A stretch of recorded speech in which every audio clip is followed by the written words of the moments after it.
سلام به همگی، خیلی به کانال من خوش اومدین. من کیمیام و توی کانالم درباره عکاسی و سفرهایی که میرم صحبت میکنم. امروز توی این ویدیو میخوایم درباره ترکیب بندی توی عکاسی صحبت بکنیم، به خاطر اینکه دونستن نکات ترکیب بندی برای هر عکاسی جزء یکی از واجباته.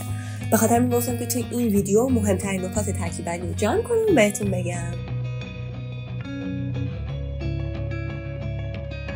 قانون اول ترکیب بندی قانون 1/3 که من مطمئنم که همتون راجبش شنیدین و خیلی عکسم دیدین ازش. حالا چطوری میتونین از این قانون پیروی بکنین؟ فقط کافیه که فریمتون رو به 3 قسمت مساوی تقسیم بکنین و سوژه‌تون رو روی یکی از این 3 قسمت قرار بدین. حالا اگه بیاین فریمتون رو با استفاده از خطوط عمودی و افقی به قسمت‌های مساوی تقسیم بکنین، به این جاهایی که این خطا به هم دیگه رسیدن، یعنی با هم دیگه تلاقی دارن، به اون نقاط اصطلاحاً میگیم نقاط طلایی. و اگه سوژه‌تون رو روی یکی از این نقاط قرار بدین، بیننده خیلی سریعتر و راحت‌تر میتونه اونا رو ببینه، یعنی جذب اون سوژه‌تون میشه که روی اون نقاط قرار دادین. قانون دوم، قاب در قاب. من خودم وقتی برای اولین بار قاب در قاب رو شنیدم اینجوری شدم که میگن چه قاب در قاب، یعنی یه قابی رو میزنن توی قاب دیگه.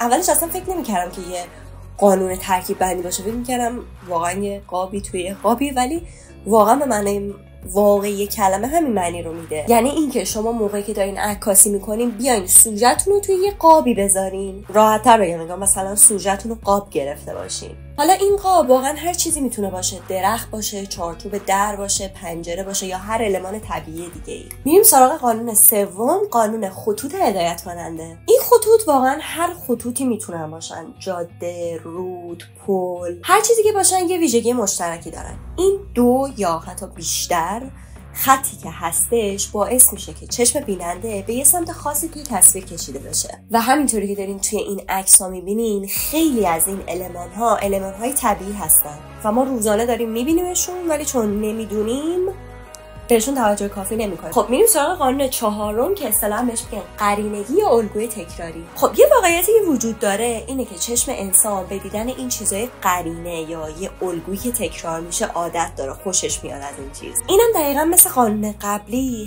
خیلی ما توی زندگی روزمرهمون میبینیم، ولی خب میگم چون اطلاع نداریم و نمیدونیم که اصلا همچین قانونی وجود داره، توجه کافی بهش نمیشه. ولی خیلی خیلی راحت شما میتونین الگوها رو توی خونه‌تون، توی مثلا موقعی که دارین راه میرین تو خیابون، اینا رو پیدا بکنین. یا حتی اگه نمیتونین پیدا کنین، میتونین یه جوری با تغییر دادن یه سری چیزای کوچیک این قرینگی و این تکرار رو به وجود بیارین.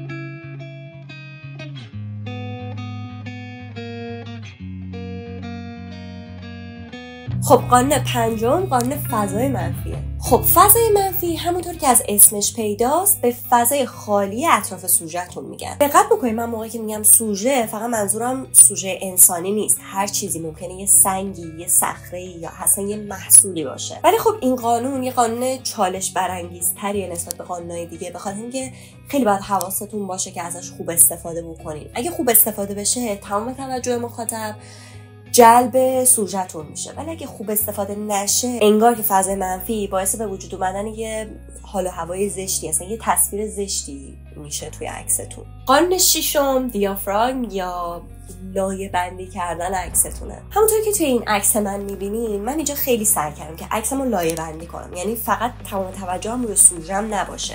سوژه من فورگراند یا جلوی سوژه، خود سوژه و بک‌گراند یعنی پشت سوژه رو شامل میشه. معمولا استفاده کردن از این قانون موقعی پیشنهاد میشه که شما میخواین یه حال و هوای خاصی رو منتقل بکنین یا اینکه میخواین اطلاعات بیشتری، دیتیل بیشتری از اون جایی که داشتین عکاسی میکردین برسونین به مخاطبتون. چیز بعدی که میخوام بهتون بگم بیشتر یه نکته است تا قانون ترکیب بندی به حساب نمیاد، ولی خب اگه ازش استفاده بکنین خیلی تاثیر خیلی زیادی انگار بولدتر میکنه کل عکستون رو، و اونم شناخت رنگ و کنتراسته. به طور کلی رنگ شناسی، اینکه چه رنگی به چه رنگی میاد یا چه رنگی مکمل یه رنگ دیگه است، کلا توی هنر خیلی مهمه و خب عکاسی هم یه هنره و از این قاعده مستثنا نیستش. من بعداً یه ویدیوی دیگه درباره رنگ شناسی توی عکاسی میسازم، ولی کلا خواستم بهتون بگم که رنگا تاثیر خیلی خیلی خیلی مهمی روی چشم بیننده دارن. به عنوان مثال رنگای قرمز و نارنجی و زرد که اصطلاحاً بهشون رنگای گرمن میگن، برای منتقل کردن احساسات استفاده میشه. این رنگ ها هم انرژیزان، همین که خیلی جلب توجه میکنن توی عکستون.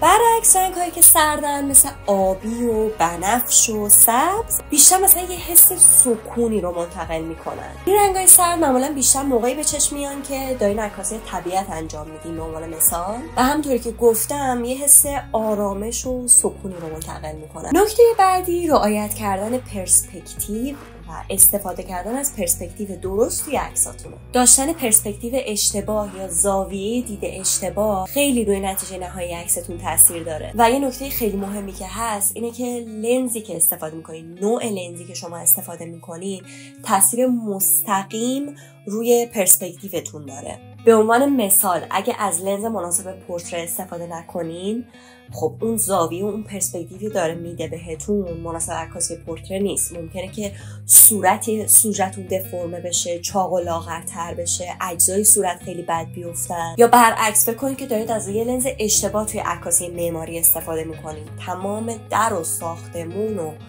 شیپ همه چیتون به هم میریزه، هیچی درست نمیتونید ثبت بکنید. با اینکه توی فتوشاپ و لایت روم و کپچر وان و همه این نرم افزارهای تصویری که الان وجود داره شما این قابلیت رو دارین که برین پرسپکتیو رو درست بکنین، ولی خیلی سخته درست کردن پرسپکتیو. اگه خراب باشه واقعا خیلی درست کردنش سخته و شما به اندازه کافی دیتا از دست دادین و خب میگن درست کردنش خیلی خیلی زمانبر و خیلی طولانی و خیلی سخته. بنابراین حتما خیلی به این موضوع دقت بکنید که لنز مناسب داشته باشین و اگه نمیدونید که چه پرسپکتیوی چه زاویه‌ای الان خوبه، از زاویه‌های مختلف امتحان بکنید. انقدر عکس بگیرید بعداً ببرید توی لپتاپ، چون توی خود دوربین ممکنه که اونقدر نکات ریز به چشتون نیاد، ولی موقعی که ببرید توی یه صفحه بزرگتر تازه میفهمید که کدوم بهتره و کدوم خوب نیست. خب نکته آخر وزن تصویره. رعایت کردن وزن توی تصویرتون خیلی مهمه. منظور من از وزن چیه؟ ممکنه که اولین بار باشه که میشنوین، چون اصلا یعنی چی وزن تصویر؟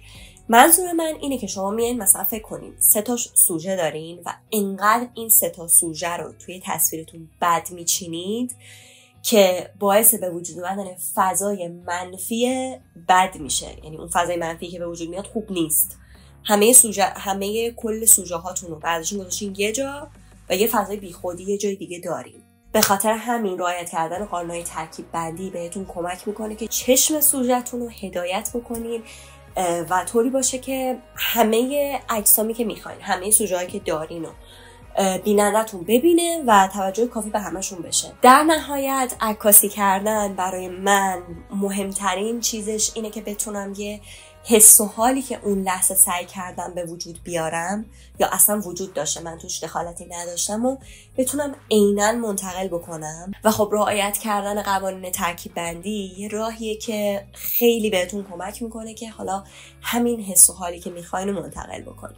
من سعی کردم که توی این ویدیو مهمترین نکاتی که یادداشت کرده بودم رو بهتون بگم، ولی خب میدونم که خیلی خیلی نکات زیادی هست. حتما شورت یا ویدیوهای کوتاهی که میذارم هم نگاه بکنین، اونجا خیلی نکات دیگر رو میگم. و اینکه اینستاگرام من این پایین میاد. ممنونم که با من بودین و مثل همیشه اگه سوالی دارین میتونین توی کامنت ها ازم بپرسین و سعی میکنم که جوابتون رو بدم. و اینکه همین، ممنونم تا ویدیو بعدی. خدافظ.